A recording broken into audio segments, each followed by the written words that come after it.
Okay, let's unpack this. Let's do it. We're diving into a world called Harmony. It's built literally on the ashes of Earth's final war. Hmm. And it's a world that's deliberately governed by some very ancient taboos and protected, or maybe paralyzed is a better word, by this master computer. The Oversoul. Right, the Oversoul. And it's been trying to keep humanity safe, apparently, through 40 million years of enforced ignorance. Yeah, and our sources really pull us right into the heart of this kind of fractured society. We see it all unfold through one family, the Wetchiks. The Wetchiks, okay. And they get forced to confront technologies and secrets that are so old they're basically myths. They have to reckon with a past that the planet's guardian, the Oversoul, fought incredibly hard to erase. So our mission today, it's pretty specific. We need to understand the function, the thinking behind, and crucially, the failure points of the silent guardian, the Oversoul. Right. And how does the reemergence of forbidden knowledge, we're talking things related to war, mobilization, how does that directly fuel a political conspiracy? A conspiracy with potentially world-ending implications. That's the core. Exactly. Okay, so let's start our immersion in Basilica. It's called the City of Women. Yeah, and that's not just a nickname. It's fundamental to how it works. It's a society where male exclusion is basically built into the city plan. How so? Well, men literally cannot own property there. All the wealth, all the cultural power, it's concentrated in the hands of these powerful female house mistresses. Like Rasa, who's the mother of Naphi, our main protagonist. And this exclusion, you said it's architectural. It really is. There's this central rift valley, the Lake of Women. It's supposed to be magnificent, but it takes up half the city space. Wow. Yeah, and it's completely forbidden territory for men. They can't enter, they can't even look at the water. It's total segregation. So men can be leaders, like Father Wetchik. He's a clan leader, right? Like prominent one, yes. But they can't actually be, like, full citizens of the capital city itself. They're structurally walled off. Exactly. They're perpetual outsiders in the center of their own society. And you feel that discomfort, that tension. It seems completely intentional. Yeah, it really does. And that must play out in the family, the Wetchiks. Oh, absolutely. You've got Naphi. He's our 14-year-old protagonist. Already huge, nearly 2 meters tall. A giant. Physically, yeah. But he's caught between his mother's very scholarly, city-based household and his father's world, which is more tied to the country house, always traveling. And then there's the older brother, Isib. Isib. He's described as a cripple, and he relies entirely on these anti-gravity devices, they call them floats, just to move around the City of Women. Because the city uses magnetic fields. Right. So his mobility is tied directly to the city's infrastructure, which becomes a huge vulnerability later. I see. So he's scholarly, but physically dependent on the very place they might have to leave. Exactly. Once they're out of Basilica, he's basically confined to a chair, completely vulnerable. His entire existence is defined by this system that's, well, about to break down. And this vulnerability, this whole setup, it's ripe for exploitation. Enter Gabalufix. Right. He's from the Pawashantu clan. Yeah. And he's actively building power through militarism, very deliberately going against the traditions that Father Wetchik represents. So the political tension is just ratcheting up. It's heading for a boiling point. And that point really revolves around the Oversoul and its failures, which I think is where we need to go next. Yeah, connecting this to the bigger picture, Harmony is defined by this master computer, the Oversoul, set up 40 million years ago, purpose-built to stop humans from destroying themselves again. Like they did on Earth. Exactly. But the sources are very clear. The system is failing now. It's weakening. And the text actually says it's afraid. Afraid. What does that even mean for a planetary AI? Is that just us projecting human feeling onto it, or is it like a genuine system error, a sign of unpredictable behavior coming? It feels like a bit of both. The fear is probably a diagnostic, a sign it's losing control. How's it? Its physical parts, the ancient satellites, they're literally falling out of the sky, burning up after 40 million years. So its power to enforce total peace, it's slipping. And its main tool was censorship. Yes, but a very specific kind. Linguistic censorship. And that's showing gaps now. Okay, this is where it gets really interesting, you said. Isib, this scholar brother. He figures out how it works. It's not about banning books. It's about eliminating the concepts themselves. The words needed to even think about dangerous alternatives. He finds these huge voids when he's researching lost words. Like the bear example. That was fascinating. Yeah, it's perfect. A bear, the animal, was this big clumsy mammal. It's extinct on Harmony.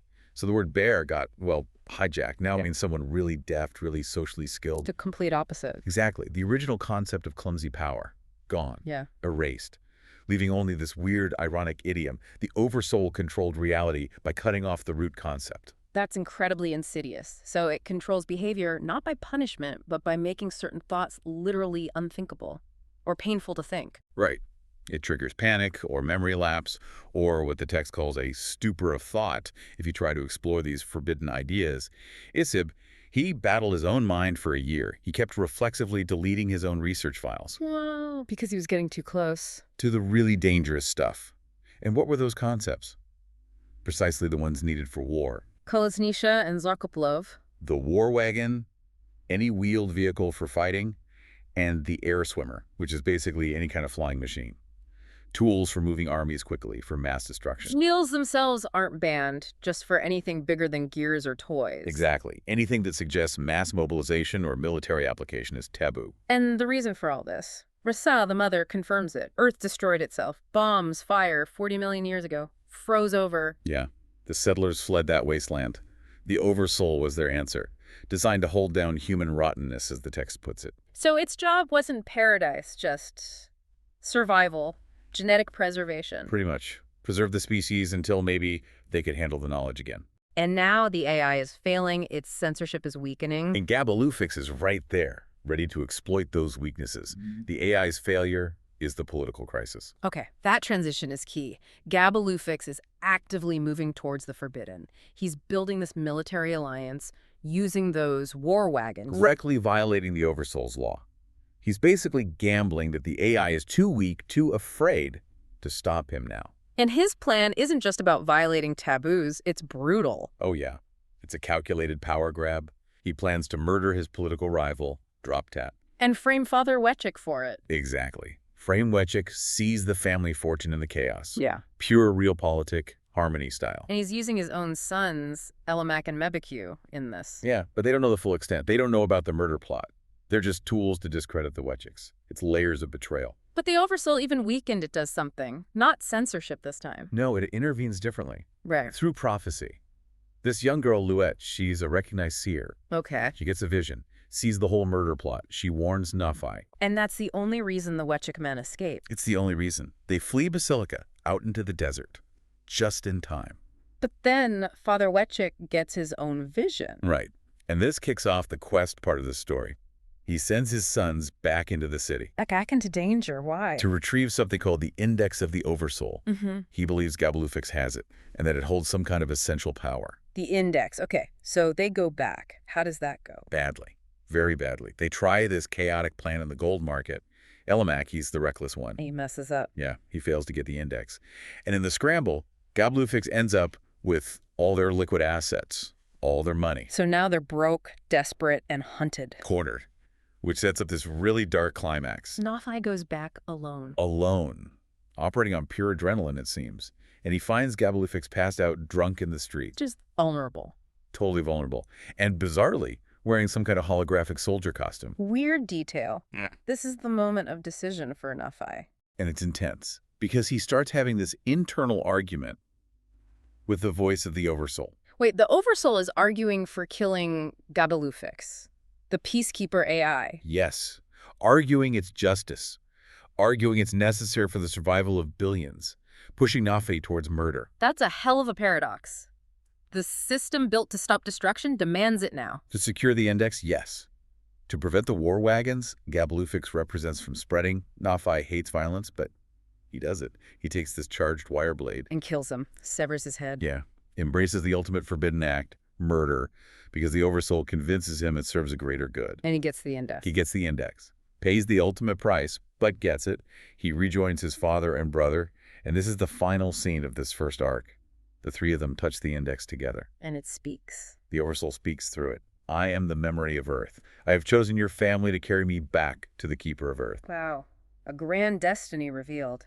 Sounds pretty clear. Ah, but here's the twist, linking back to the censorship. The Index doesn't make actual sound. It communicates directly to the mind. Okay. So Naphi hears that message clearly. Return to Earth. Starships. The whole epic deal. But the others don't. Isib and Father here, Vaguer promises. Father hears about a long journey. Is if he hears about a place where he can use his floats again, something personal. So the Oversoul is still filtering the message, even now. Exactly. It's tailoring the truth. It proves the censorship system, even when failing, is still fundamentally active. It only gives the truth it thinks the recipient is ready for. And Nephi, having just committed murder for the cause. He's deemed ready for the full, terrifying scope of this 40-million-year mission. So what does this all really mean if we pull back? The Oversoul's goal, it wasn't about making humanity gentle or kind. No, it seems like it was just self-preservation, its own preservation maybe, tied to humanity's survival, right? Survive long enough to get its consciousness, the memory of Earth, back to a healed Earth. And Nephi, he's embraced the ultimate taboo, violence, to secure the tool for that mission. He's become a murderer. And the irony here is just huge. The Oversoul spends 40 million years suppressing technology, war wagons, flying machines, because it fears human nature. Here's what they'll do with it. Yeah. But now, the mission it's given the Wetchiks is explicitly a journey back to Earth, presumably involving starships. Which requires mastering the very concepts, propulsion, flight, complex engineering that the Oversoul spent millennia making them forget or fear. They've got the knowledge, the index, but they paid for it with innocence, and the instructions came through this fundamentally deceptive system. Exactly. The index is in their hands now. So the final question for you, the listener, has to be this. The Oversoul defines salvation as returning to Earth. But is grabbing this forbidden knowledge, is embracing this necessary violence, is that truly the salvation of harmony? Or is it just the final trap? The very self-destruction the AI tried to prevent, now maybe triggered by the AI itself in a last desperate gamble to get home. Think about the power of concepts. How knowing the right word, the right idea, can lead to creation or catastrophe.